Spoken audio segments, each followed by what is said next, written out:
Hi കൂട്ടുകാരെ, പ്രയ വ്ളോഗ്സിലേക്ക് എല്ലാവർക്കും സ്വാഗതം. ഞാനിന്ന് അയല മുളകിട്ട കറിയായിട്ടാണ് വന്നിട്ടുള്ളത്. നല്ല ടേസ്റ്റായിട്ട് പെട്ടെന്ന് തന്നെ തയ്യാറാക്കാൻ പറ്റുന്ന ഒരു അയല മുളകിട്ടതാണ്. അതിനായിട്ട് ഞാനിവിടെ 2 അയലയാണ് എടുത്തിട്ടുള്ളത്. അതേപോലെ സിമ്പിളായിട്ട് നമുക്ക് എങ്ങനെ ഉണ്ടാക്കാൻ നോക്കാം.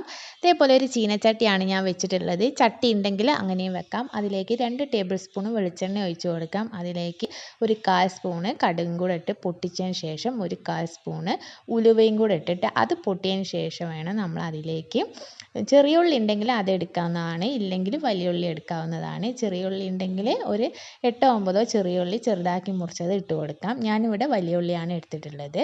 ഒരു അര വലിയ ഉള്ളി എടുത്താൽ മതി, പകുതി ഒരു വലിയ വെള്ളുള്ളിയുടെ പകുതി എടുത്താൽ മതി.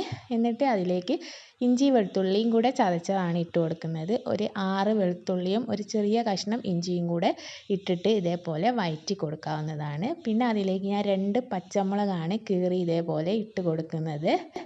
പിന്നെ ഞാൻ മീഡിയം വലുപ്പത്തിലുള്ള ഒരു തക്കാളിയാണ് ഇതേപോലെ മിക്സിയുടെ ജാറിലിട്ട് അരച്ചെടുത്തതിന് ശേഷം അതിലേക്കിട്ട് ജസ്റ്റ് ഒന്ന് അതിൻ്റെ ഒരു പച്ചമണം മാറുന്ന വരെ ഒന്ന് വഴറ്റി കൊടുക്കണം.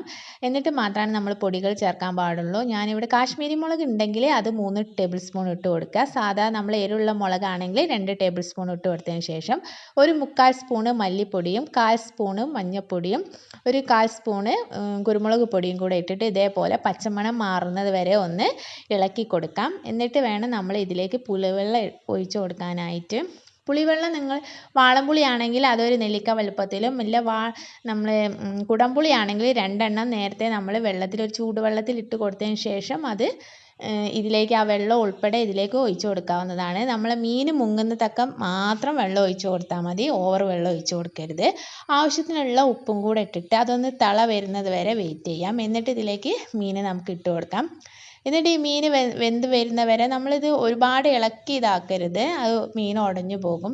ഇതേപോലെ ജസ്റ്റ് ഒന്ന് പ്രസ് ചെയ്ത് കൊടുത്താൽ മതി, ഇല്ലെങ്കിൽ ചീനച്ചട്ടി ഒന്ന് ചുറ്റിച്ച് കൊടുക്കാം, ചട്ടിയാണെങ്കിൽ അങ്ങനെയും.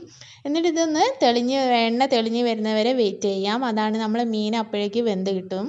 പിന്നെ ഇതിലേക്ക് നമുക്ക് കറിവേപ്പിലയും കൂടി ഇട്ട് കൊടുത്താൽ കറി ഇവിടെ റെഡിയായി കിട്ടിയിട്ടുണ്ട്. ഇതേപോലെ ഒരു നല്ല വീഡിയോ ആയിട്ട് വീണ്ടും കാണാം. നല്ല ടേസ്റ്റുള്ള കറിയാണ്, എല്ലാവരും ഒന്ന് ട്രൈ ചെയ്ത് നോക്കണം. Okay, bye.